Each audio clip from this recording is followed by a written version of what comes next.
which view shall we look at? Let's look at this one. Hey, how you doing? This is a really kind of interesting view. It's interesting at all. Interesting. This is probably really one. Camera's really good to make it. How you doing? It is Tuesday. Yes. My schedule is better now than I was before when I could set a reminder and get myself to do the quick and dirty Tuesdays. This is bizarre. Since letting go of the schedule, I'm more on time than I have ever been. So today or tonight, what I'm going to do is go through three things only. So let's use my cheat sheets. Okay, so the big thing, you can't probably tell, but I can tell. I just figured out how important a good night's sleep is, and going to bed without watching YouTube until the early hours of the morning. I think for the last 4 nights, I've been going to bed and just turning the lights out, not having YouTube, nothing on the phone, just go to bed, turn the lights out and go to sleep. And I've been able to go to sleep like quickly. So, and the next morning I get up and I feel great. Not like I used to, like just lethargic. And anyway, I've learned a good night's sleep is really important. So I'm doing that more and more, and I'm throwing my phone away. I don't even use it to wake up anymore. I still get up at around 6. Unless it's the weekend, I sleep in till about 9 on the weekends. But during the weekdays, get up around 6, 7, something like that. And it's making a huge difference. So I am really glad that I got rid of the phone at night. What the second thing is I want to talk about here out of 3 is a little bit of a change in focus for a little while for the channel. What I'm going to do, let us use this camera angle view, because I need to get up and move and show you what I'm talking about. What I'm going to do, I did a review on this, the Behringer FX600 digital multi-effects unit, or guitar effects pedal. It's set up for guitar, but I'm actually using it in the Arturia Micro Freak. This thing is so much fun. I got to tell you, I'm really enjoying this. The reason I got this was because this is a mono synthesizer, and I thought to myself, you know what, I'd love to be able to get the stereo effect happening to make it sound a little bit wider. So what I did, I can do dual cam here, by the way. Let's see if it'll work. So what I think I need to, I won't worry about that. I was going to do a dual cam, so my ugly mug in there as well, but I'll leave it away. I was going to use this because I want to be able to emulate stereo. And this being a mono device, I got the mono cable coming out of a guitar lead and then into the input here, input A, and then using these 2 outs, out A, out B, it simulates stereo. So it converts the mono signal internally into a stereo signal, left and right. And that then goes into the Yamaha, which leads me to the second thing I want to talk about, but that's the third thing I want to talk about. This is the second thing I'm talking about right now. So anyway, this becomes a stereo effects unit with 6 effects: flanger, chorus, phaser, delay, tremolo, pitch shifter. Yeah, I did a review on this 2 times already, but I'm going to give it a 3rd go as well because it's so versatile. It's so cool. What I'm going to do though is dedicate the next couple of videos to each and every one of these pedals so that you can see what they do and whether you want to buy one or whether you want to know some details about each and every one of these things. See, there's like, I don't even know how many I've got there, but there's one extra sitting over here, not plugged in at the moment, but we'll do each and every single one of these as well. So we've got 1, 2, 3, 4, 5, 6, 7, 8, 9, 10, 11, 12, 13, 14, 15, 16, 17, 18, 19 pedals with 2 foot switches. Actually, 19 pedals. 20, 21, 22, 23, 24, 25, 26, 27 pedals with 3 foot switches. 4, 5, 28 pedals. 6 foot switches, 28 pedals. Oh my, that is a lot of videos. That's like 30 odd, 30 to 34 videos to do. What? Oh, and we'll do this as well. We'll get the mixing boards and the Tascam as well. I'll do a review of that, do a review of this, and a review of this. So I've been using this equipment now since 2018, some of this gear. So it's a long-term review, which is what we're going to do. Because I don't like these reviews that come out immediately on release. Like, how can you tell if something's good or not when it's day one of when you've got it? I think we're better off actually looking at things after using them for months, if not years, to see whether they're still viable, still good, still working. So I think it's going to be more valuable to do it that way. So I'll start on the first one after I do the video on, turn this around. After I do the video on red here, I'm yet to finish the video. I've got a couple more things I've done to it, which is add these white stripes to it to show the zero and to show where the pedal, the effect is set. I'm still thinking of adding one more thing to the red, which is one of these meters, but I just don't think it's going to fit. Like, this would measure the output of each guitar note that I pluck. It generates about 1.6 milliamps when it's really hit hard, but that's so thick. See, look, it will only just, can you see how that thickness of the guitar and where the front of the PE, the bezel is? It's literally going to poke out the end. It'll be paper thin, if anything, that is going to be allowing that meter to sit inside if I drill a cavity. So it's even if I chopped off the ends, it's still going to be millimeters of wood for those 2 terminals to sit up against. It's going to be too weak. It'll just poke through, and it'll mean I've got to do major repairs to the guitar, which I don't want to do. So what I'll do is I'll make up a device which we can plug in series to measure the current and voltage being produced by the guitar instead. Otherwise, I'm going to chop it up too much. And I mean, it'll look really odd with a couple of meters on it anyway. It'll look cool, but I think I'll leave it the way it is. This is now done. The only thing I've got to do is repair the volume pot. This pot here, it scratches a little bit when I twilt it around. I've lubricated it. I've put contact cleaner on it and guitar lube, but still scratching a little bit. It's not really bad now, but it's still not 100% great. So one more mod to that, and then that should be it.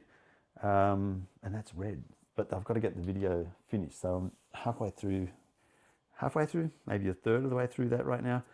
That means I've got time to do the, when I do that, I've got time to do these pedals. So have a look at the pedal board. Let me know which one you think I should start with. Which one would you like me to do a review on? I got the Boss Distortion DS1. We've got a Moore Blues Mood, which is awesome. The Boss FZ5 fuzz pedal. This is an interesting one. The LS2 line select. Digital delay down here, DD8. Tremolo TR2. Valton GP50, which is a really good guitar effects unit. This is a Sonic Cake Super Sonic Master Booster switch. Booster and buffer switch. This is the Valton GP5, the little brother of the GP50. This is a Moore Wah Torque pedal. This is the Boss Synthesizer SY1. I've got the Boss Equalizer GE7, the Boss Slicer SL2, the looping station from Boss, the RC5. JHS pedal, which is excellent. This is the Charlie Brown, which is a JTR 45 pedal in a, amp in a box. The Angry Charlie JCM 800 amp in a box. Sonic Cake Fuzzy Cream. This is great. What a fantastic fuzz pedal. The E-Lady from Moore, which I think is the flanger, and a phaser, the Moore Orange, the 90 Orange. And then over this way, we have, this is really cool, a Rowan Blues. This is like the blues driver from Boss, and similar to that Moore, the blue pedal over the Moore Blues Mood pedal. This is an ultimate drive, which is absolutely astounding. $8. Tremolo, Sonic Cake Buffer ABY switch, which is like the Boss LS2 Line Select 2 over there on the edge there. It's really cool. It's got a buffer as well. Classic Chorus Sonic Cake Dimension, 5th Dimension. This has got a whole lot of modulation, bit of tremolo mostly. Sonic Cake Sonic Ambience, which is a reverb and delay built into one pedal, and then an analog chorus over there. This foot pedal is specifically designed for PV amps to switch between clean and lead, and effects and no effects. And I've got these Boss dual foot switches, FS7s, which lets you have an A switch and a B switch on each one. That's really cool as well. And then there's this latch switch, which is a cheapie off Amazon, which I'll do a review on anyway. So out of all those, let me know which one you'd like me to... oh, well, we can also start with the mixers. The Behringer, I think this is called the Xenix 802. This is the Yamaha MG10XU and the Tascam Portacapture X8, which I have not done a review on yet, which is really, really, really cool. This combines pretty much all of that, plus a bit of that and that into one. It's really cool. And I'll do another review on this one here. So that's 29 pedals. Yeah. Okay, so you let me know, and I will start with the one that's suggested. Otherwise, I'll just make up my mind and start one anyway. Right, up to point number 3. Let me turn this around. Here we go. Let me see what I've got for point 3. Point 3. Where's my view? There. Point 3 is. Yeah. I'm going to show you the connections for the audio in the Schack, because I went through it really quickly. I think in the last Q&A, the last quick and dirty, that was quick and dirty Tuesday, and I'm not sure that we covered it completely the way that we probably could have. I'm just making sure we've got no live chats or anything like that. Can't actually. Okay, we've got one person. That is cool. All right, so let's grab that camera again, and we'll wander around very quickly. Oh, in fact, before we do that, I'll start here. Let's put that over there. So the way that I've set up the audio for the Schack kind of evolved. So that Yamaha MX, what is it called? The MG10XU, or UX rather. That one there used to be my main.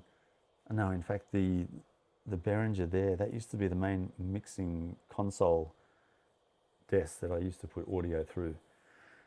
And it was before I had, hang on, I've got to change this thing as well. Before I had, maybe this view. So before I had anything, we had that Yamaha thing working. Oh, I can't get the view that I want there. I'm trying to show you this, the Roadcaster, because that is actually what has replaced everything to be the hub as the audio interface, mixer, and video input as well. I can get a slightly better view if I do it like this. I'll show you what I mean. So if I use that one, ooh, I think it's that one. Yeah, it is that one. So if we go over here instead, so there it is there. So this is the Rodecaster video, and there's a story behind this too. Far out. So what happened a while ago was I was in my emails, and I noticed that who was it? I noticed that Rode was doing something in terms of getting some feedback on equipment that they were releasing, and I just took the chance and I thought, okay, I'm just going to email them and see if they've got any openings for people to, I don't know, showcase, demonstrate, show off their equipment. And so I emailed them just out of the blue, just as a, I don't know, a one-off thing of, hey, do you want me to review any of your equipment? And I'm at that point, I think I had like 30 subscribers. I'm only 130 subscribers now, but back then it was an even smaller number. And almost within 5 minutes, I got a reply from the email, or to the email from someone in Rode, and they actually said, hey, we're getting ready to release a product, and we want to get really small channels, YouTube channels, to provide feedback on this product that we're going to release. And they wanted to interview me to see if it was a good match. And for whatever reason, they decided, yeah, you're a good match. Like, I don't do like 30 people, 30 subscribers. Rode is a multi-billion-dollar company. They do equipment all around the world, microphones in particular, but they've recently branched out, like with this Rodecaster video device, this one here. And now they've got the Rodecaster Video S, and they've got Rodecaster Studio, I think, something like that. Yeah, so it was just crazy. They said basically, I didn't believe them. They said, we're going to ship out a prototype unit to you, and we want you to set it up and give us feedback on how you think it looks and the feel of it and how easy it is to set up and to use. So they sent out this Rodecaster Video, well, a prototype. This is not the one that I received. This is actually the production unit, which replaced the pre-prod unit that I had. So I was officially a beta tester for Rode. I just can't believe it. And there was like, I think there were like 20 people around the world that got this pre-release version of the Rodecaster Video to provide feedback and follow instructions on how to install it, and just provide feedback on what we wanted to do with it and how to use it. So I'm just a micro channel, and I'm using it for as an audio interface and a video switcher with minor use of its capability, its full capability to do video broadcasting. Yeah, I'll probably do a separate video on this device because it is so good. Like I really like it. When you have a look at this this view of it, it's really yeah, it's really good. I've got a monitor on here so I can see the preview, and then this is the kind of show that you're watching, the broadcast on that. So it's got really good ways of handling video, where on this view here you can see I've got a background view from one camera, and I've got an angled view onto the desk over here, and then I've got another camera. So I've got 3 cameras on that view, and then over on this view there's 4 cameras. So we've got on top left a camera which is getting a wide view of the whole shack. We've got the mobile camera on over there at the top right, and then we've got the bottom left is a webcam up here. Whoop, can't see my finger up there. And then we've got another webcam bottom right pointing at me there. And then again, the background camera is the top-down view of the desktop. Yeah. So you can get all kinds of views. You can make all kinds of composite videos within videos, picture in picture, etc. So it's really quite versatile. I really like the way that it's able to run different views. You can. I haven't got the microphone set up, but if I press the auto button, so on this auto button here, if I hold that down, it turns blue and it goes into automatic mode. So occasionally it'll flick around the different scenes I've got automatically. And so it makes it something I can walk around the room with. It changes the view according to the volume, and it's kind of preset. So I just don't have to worry about making the view the way that I would like it to. If I'd set the volume just right, I can make it so that when I'm near a camera, it'll change to that view. And then if I move around to another camera, it'll change that view to that camera. So it is a really, really cool feature, and I haven't seen it really implemented very well on other systems, but on this one it works really well. And it's got all these really useful little functions where if I press auto, it'll switch between the previous view and the view we just had there over a time frame. So I can change that with this 1.5 seconds. So it'll transition, or I can do a straight quick cut like that. So it's, versatile in how to use it. Anyway, there's a whole lot of stuff that I could talk about with that. So I'll probably do a separate video, but this device is the thing that I can plug 2 audio cables into over here, which will trace around. The problem with my overhead camera is that it goes blank after 3 minutes. It shuts down automatically. I can't seem to get it to not do that. So in the back here, I've got, maybe I can expand the view a bit. Yeah, so I've got 2 XLR inputs there. This is an antenna, so it's got Wi-Fi, Bluetooth capability. There's 2 antennas there. 2 XLR goes in here, and I'll just follow the audio path because the video path is not really that relevant, except that it shows you that every single port is used up with power, Ethernet, camera, headphones, monitor speakers. Don't know what that one is. What's that? Oh yeah, monitor speakers go in here. And then I've got the left and right audio here. Left and right audio, combo 1, combo 2. Actually, go over, I'll show you from this camera. So those 2 audio cables out of the back of the Rodecaster video here, they go along the desk and then down across the floor and up and over this desk into left and right on the Yamaha. So left audio, left out and right out there. So they're inputs on the Rodecaster. Those are the inputs, the XLRs here.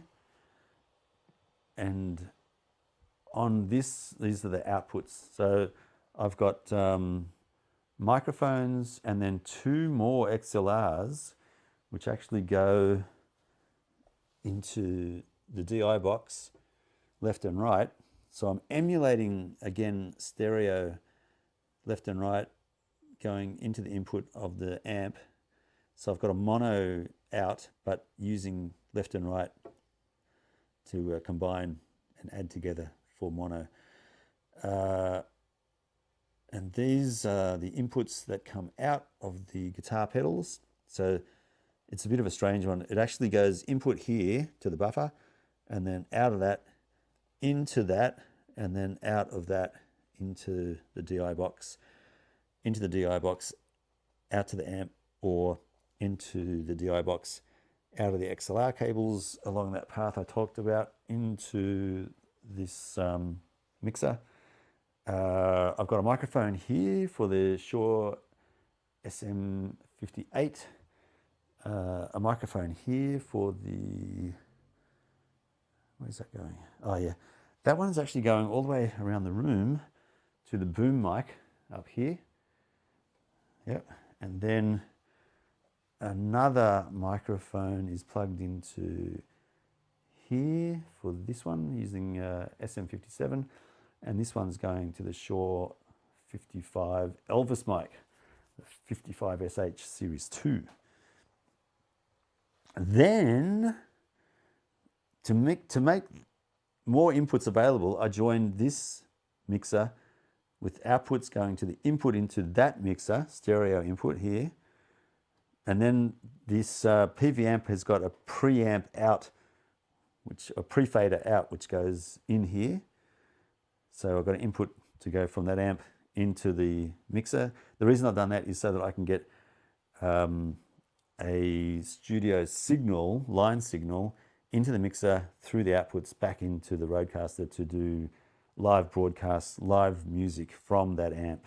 Because I want to be able to use those pedals, because these pedals are plugged into the amp through a feedback, a loop, effects loop in here, which then get connected to the signal via this switch box here. So I can have effects on or off using that pedals effects loop to affect the signal of the amp. So I can choose to go clean, lead, effects, no effects. And all of that stuff will go through that purple lead into the mixer and then into the Rodecaster video and then into the internet. I've got these left and right stereo going to the Behringer, which is connected to the Arturia Micro Freak. So there's inputs for the synthesizer here. These are monitor outputs, so I can use this switch here to set the level for the recording of everything I do through the mixers into this Tascam. And then there's an output, so I can play back. If I mute the feedback here, I can use the output, which is an input, into that mixer to then hear through the main speakers what's being recorded from Tascam, and then play over the top of that if I want to. So it's like it's not a looping station, but it's like a recording, a master recording bit that I can play back and then play over the top of. But I'll get to that with the looper, because the looper does that better using that system. And all of that, like I said before, is connected into the mixer at the same time. So I can record anything that goes into that mixer here, I can record on the Tascam. So anything that I do over here can go that way. With the, I'm going to call it a synthesizer, but it's really the Korg MS-20 IC, which is the controller. It's a MIDI controller which uses software on the iPad to emulate the MS-20 mono synth proper. And this keyboard is basically working better than that keyboard currently. I still haven't fixed this. So that's why this is hooked up to that. This is controlling the controller, which controls the iPad, sends the audio through the headphone jack into that USB hub, which I can then either go directly out of the headphones into the effects units to then go back through that same path as an input through these two XLRs, which go through that DI box. So I can record the synth, or I can go Bluetooth WIDI, which is a wireless Bluetooth device, just in there, to go directly to the computer. So I can do MIDI musical instrument digital interface connections wirelessly back over there to the laptop. But I haven't set that up just yet. But that is, I've tested it; it works. But I also have decided to go with a USB 7.5 meter USB B to USB A. So that one also follows that path down the floor up there. It plugs into the USB hub over there, or I can go directly into the computer, but I'm using it to go into the hub currently so that I can then use the push 2 with Ableton Live to control the Arturia Microfreak. I haven't tested that. It might be that it's too slow, so I might have to go directly to the computer, but we'll see. That's pretty much how that's all hooked up. The reason I've done it that way is it reduces the amount of power that the computer needs to dedicate for processing everything. If I went, this is a 10-year-old computer, so or older than that actually. So if I went push 2 directly to the computer, along with the Rodecaster, along with the Microfreak, along with the iPad and the Korg, and along with the mixer from the Yamaha mixer, because that's also got a USB-B port. If I were to plug all of those things directly into the computer, number one, I can't because I've only got 2 USB ports. And number 2, this would fall over and die because it couldn't cope with all the power requirements and all the processing required. So instead, what I'm doing is I'm making the video cast, the Rodecaster video, be take over most of the processing for audio and video. So that's doing all the audio video, and then Ableton Live running on this with the push 2 connected via the USB powered hub down there. That then offloads a lot of the processing required. So it's basically offloading video audio for YouTube broadcasts, streaming, and then this will look after Ableton Live and the push 2, along with potentially maybe the MS-20 IC. So it's only got 2 things to worry about as opposed to video and then all the audio via USB. So instead of that, it's only got, like I said before, the push 2, these 2 controllers as well, but they're not terribly process hungry. So they work in conjunction with the push 2 basically. And that's all that computer has to worry about in that instance. So it still works well, even though I think it's a 2013, so it's 13 years old, this computer, and it still works fine with even with all of that stuff. And it's because I've pushed off all the processing as much as I can to the Rodecaster. And then all the audio is basically pushed into the mixer here. And the only thing that we're worrying about is pushing out audio via XLR into the Rodecaster to then process audio that way. And like I said before, the video is being handled completely by the Rodecaster as well. So that's doing all the work. And that's why I say it's the heart of operations for the sound guy. Everything is going through that basically. Even though all of this stuff is very complicated and, well, looks complicated, but it's really quite simple. It's basically in there, and then I choose with this line select, I choose whether to use that bank or this bank, or add the 2 together. So when I click on this and it's selected for A, I can choose all 3 of those or one of those, but I can't use these. And vice versa, when I click on B, the B channel, I can use all 3 or one of those. If I move this selector to A plus B, I can have all 6 together at once in parallel, or one or none. So this little line selector, it really changes everything for the way I can interact with these pedals in particular. So it's a pricey unit, but really, really, really useful. Yeah, I'm really glad I got it. So it's making the way I use this board in particular really, really flexible. And I'll go into that in more detail when I do the review on the LS2. Line select 2. And likewise with the amps. So that amp, because of the, I think it's a preamp out, not a pre-fader. How does it say it there? It says, yeah, preamp out. So the preamp out is going, any signal that this amp has an input for goes out of that preamp out plug or socket and then into the mixer. So I've got to be able to have this volume up for that to work. I thought being a preamp, I wouldn't have to have the volume knob post gain, pre gain going at the same time, but I do. I've got to operate this as if I was using it, but I can turn it down so that I can hear it a lot less when it's being pushed through the Rodecaster video.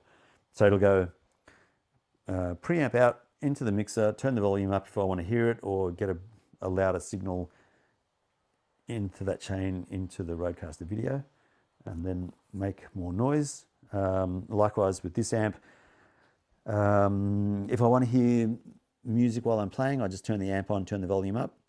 Otherwise, I can turn the amp off, turn the volume down, and the signal still goes through the DI box, through the XLR cables, into the mixer, and then into the Rodecaster video, which means it goes out to the internet whenever I want to. So this is the setup that I really, I really like, because this, I don't know if I alluded to it before, but I'm pretty sure I was saying before I would like to go busking, and I'd like to go busking properly, but I'm thinking there's no point. Like, I'm going to get, I don't know if I'm going to get exposed to more people in real life in places like Hyde Park, or whether I'd get exposed to more people in real life on the internet. And I'm thinking the internet has got potentially billions of people, whereas Hyde Park has got potentially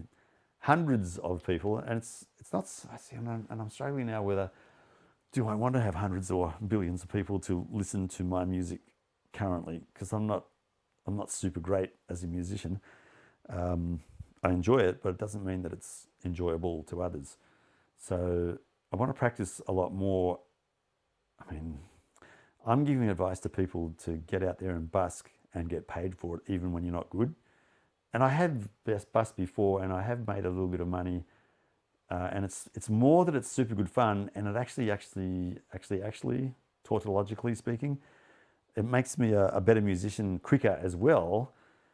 But I just feel I could do the same thing here, and then reach more people, and more importantly, not have so much of a headache. Because imagine if I want to go busking, I either take an acoustic guitar.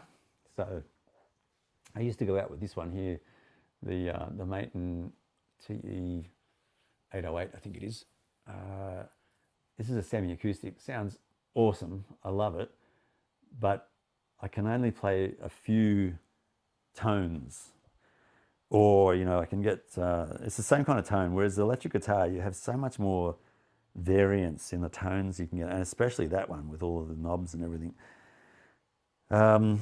But then to get all the tones, it means I've got to take a pedal board, and I've got to take an amp, and I've got to take a power supply, like a Ryobi stuff, it's all over there, battery, leads. I've got to unpack everything, and I've got to repack everything, and if it rains, I've got to pack it up. And if I want to go to the toilet, like, I've got a bathroom over there. If I want to go to the toilet when I'm busking, I've got to pack everything up and then go to the toilet and come back again and reassemble everything. So it's logistically a nightmare, but realistically, it is more human and more fun busking live. At the same time, I have a really good time here. So I'm in two minds what to do. So I'm thinking I'll busk here, and then once in a while I'll take the acoustic guitar and I'll go out to Hyde Park and do my busking there as well. But either way, I mean, I've got the flexibility to do either. So while I can, I'll do both, but I really want this to work, because I've spent a lot of time, a lot of money, and I'm finally at the stage where I think it's set up correctly to be able to get the right levels of music and the sound that I'm after to go through the internet with all this tech.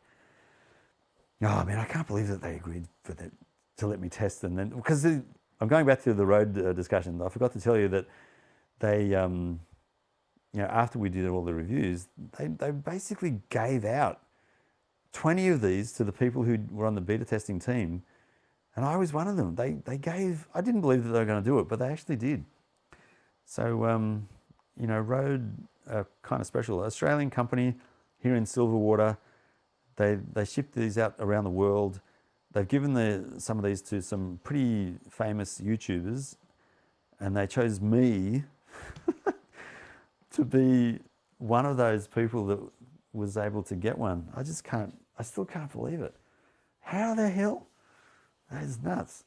So that's how I got the Rodecaster video. It's $1,500. Like I can't justify that. There's no way. I cannot justify spending that kind of money on something which is for YouTube for currently 130 people. Yeah, but it's just changed the way that I do things because prior to that, like I said, I was using that. And there's no way that I could get video out of these devices. They're just not capable of doing it. So I was using OBS, the Open Broadcast System software that's free. And it worked, but this is just so much better. It just works so much more reliably. Anyway, that's my stories. So that's how it's set up. Everything basically is wired in from a boom mic, you know, with cable that goes around the floor, and that Korg, this amp, and that amp, and those pedals, and these pedals, all into that, and the micro freak into that as well. Then this goes all over there, goes to the Rodecaster. Rodecaster then goes wirelessly and wired to internet connection over there, and boom, out to the world. So there you go. I count myself very fortunate to have all this equipment and, yeah, have set it up the way that it is. And I love it here, got to be honest. I love this so much. If you've got any questions, let me know, but that's pretty much the setup. And it works really well. The biggest mistake that I made was when I first set it up. I had the Tascam over here as a mixer and a recorder, but I set it up with all of the microphone inputs as mic inputs as opposed to line inputs, and it was super noisy for a long time until I realized this had settings on it to make the noise floor a lot less, and now it's really, really good. I'm really happy with the quality of the noise floor, like the noise floor being the signal to noise ratio, if you like. When there's nothing being said or performed, there's a certain level of noise which the equipment itself generates, and when that equipment generation or that noise generation is really, really low, it's got a low noise floor, which means it's super quiet when nothing's being said. You can probably hear the fan of the computer more than anything else. And with that low noise floor, yeah, the quality of the sound just improved dramatically. Likewise with all the pedals and everything, that reduced all of the noise significantly as well. So I was really pleased to figure out that, and I just applied that learning to all the other equipment, making sure that things were connected properly as line level equipment or mic level equipment or instrument level equipment, and then connecting it up in a way that yeah, made sense. So there we have it. That's it. That's the Schack setup in terms of getting a signal to the internet for audio and video. If you've got any questions, then hit me up. Let me know if you want me to clarify anything, or if you've got a similar setup and you're wondering how to connect something that's not working, or you're not happy with the way it's working, then let me know and I might be able to help. If not, I'm going to call it a night. Just checking to see if there's anyone here who has any questions or wants to say anything at all. We had 5 views. That's cool. We had some people stay for a little bit of time. That's cool. Thank you so much. Thank you so much. Thank you so much. I'm going to go. I wish I had something more important to share with you, but yeah, that's it. That's my little world, my little corner of the internet, which I love. Oh, the only other thing, man, I don't know if you've noticed, but I put a lot of effort into the lighting, and I'm using this little device here. I showed you before, but I'm getting another one. I'm going to spend a bit more money. This was like $15, maybe even less, $10. It's a basic light meter, but I'm going to get one which does color temperature as well as measuring the light metering the lux level, so I can set the ratios correctly. Because right now I think I'm running at 4:1 ratio. So the key light, the main light, which is that big one there. Can you see me pointing? Yeah, over there. And then I've got a background light behind me over there, and it's roughly at a quarter of the power as this main light. So that provides a little bit of shade on half my face. And this is super bright. I'm so close. It's set to measure me when I'm back over there. So apparently this lighting, when you look at it from that angle over there, behind the desk where the other camera is, that apparently is very good lighting. I'll just go over there so you can see what I'm talking about. So when I'm here, this is the lighting apparently that we want. I think you can see me in that view over there. So that lighting there apparently is good for YouTube, good for not so much television, but more movies, apparently. I'm going to review this later and see if that's true or not. We'll see. So lighting's important, and I predict that the next big fad on the YouTubes for video production and channels, etc. I think the next thing that people are going to point at are meters. They're going to say, "You've got to use a meter. You got to use a meter." I don't think you have to, but it's certainly helped me understand a lot more about lighting. But I've still got a long way to go. By the way, still a lot to learn. And I'm glad I got the basic one because it made me do the maths, and I understand a bit more now about how light works. I'm watching the preview over there. It's still catching up. So anyway, I'm sure the buffer in YouTube land is sorting it out. I'm going to go because I'm rambling now. I'll see you in the next one, which is next Tuesday. I am working on that red video. And when I finish the red video, I'll start on the pedal videos. So we can see how the pedals work. I'm going to demonstrate what they sound like and practice more with my playing. I'm teaching myself keyboard as well, and I'll give you some hints and tips on how to become an intermediate player of guitar and how to get through the beginning stages of learning how to play synthesizer, in particular chords, because there's a couple of tricks I've got which have helped me a lot, which may help you as well. So I'll share that with you next time, and see if we can get some PDFs going as well for some of the stuff that's really helped me, which I think might help others as well, in the basics of music. I'm not a proficient musician yet. I'm very intermediate. So I don't want to give people the wrong impression that I've got a lot of knowledge about music. I don't. So it's just stuff that I've picked up over the years. On that note, now it's time to say goodbye. Goodbye, and we'll catch you all in the next one. Take it easy. See ya.